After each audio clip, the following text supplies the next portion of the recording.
New at 11, the candidates for state superintendent faced questions in Greensboro tonight. Election day is less than 4 weeks away, so Mo Green and Michele Morrow are running out of time to make an impact with voters. You might remember Green previously served as GCS superintendent. Morrow is a nurse and a homeschool teacher. WFMY News 2's Itanisa McMiller heard their plans to improve our public schools. Conversations surrounding racism being taught in schools and funding for private versus public schools were just some of the topics that caught the audience's attention. The town hall hosted by NCA&T organizations included candidate for Governor Mark Robinson and Senator Gladys Robinson representing Josh Stein's campaign. But the main focus was on the state superintendent of public instruction candidates. Democratic candidate Mo Green and GOP candidate Michele Morrow were asked a variety of questions. Morrow talked about pushing back against the State Department of Education to ensure students can afford higher education.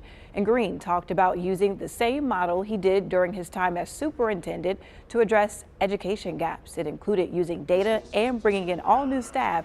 He says students' performance went from 25 to 75%, but both candidates talked about how their educational plans differ. Opponent elevate and say it's okay for us to use taxpayer dollars to go to fund private schools. I'm absolutely opposed to that.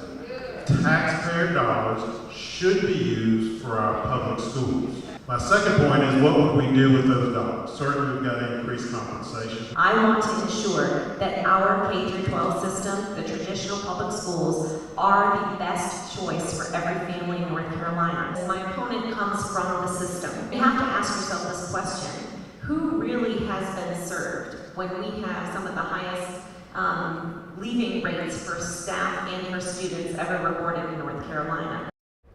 Morrow was also asked about her attending the Capitol riot. She said she was there, but was unaware it was going to be dangerous.